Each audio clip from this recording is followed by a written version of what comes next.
शीशा नियाना तोड़ानी। टूसनियान दिलवा के पूनम शीशा नियाना तोड़ानी। आगे शीशा नियाना तोड़ानी। कवाने कारणवा के पूनम मुकेशा वाके छोड़ानी। कवाने कारणवा के पूनम मुकेशा वाके छोड़ानी। कवाने कारणवा के पूनम मुकेशा वाके छोड़ानी।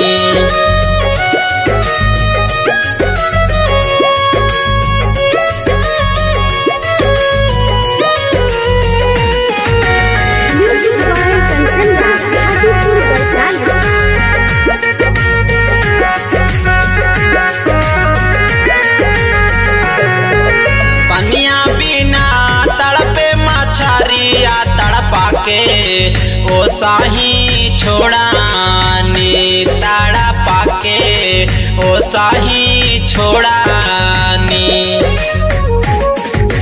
मिस्त्री जैसान बोलिया के बोला के जिंदगी में जहरा घोरानी।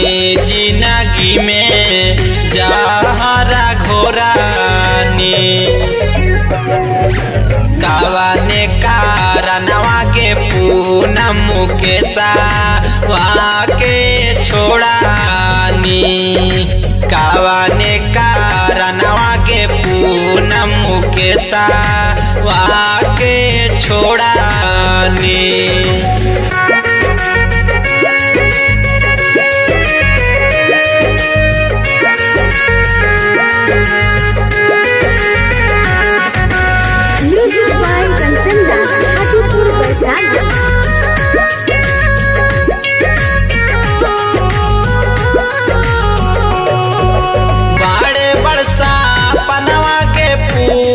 देखा के मुहावा मोड़ानी।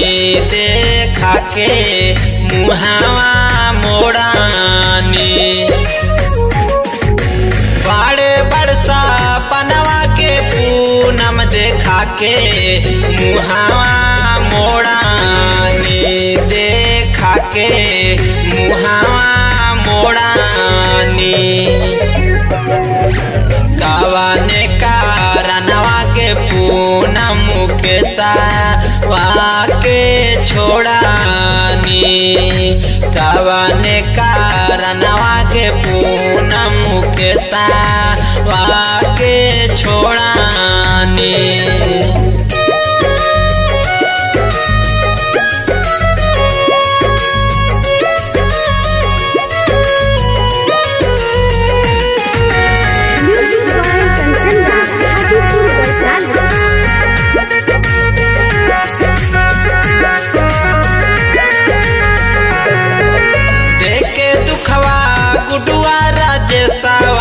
जाके नाता जोड़ानी। आगे जाके नाता जोड़ानी।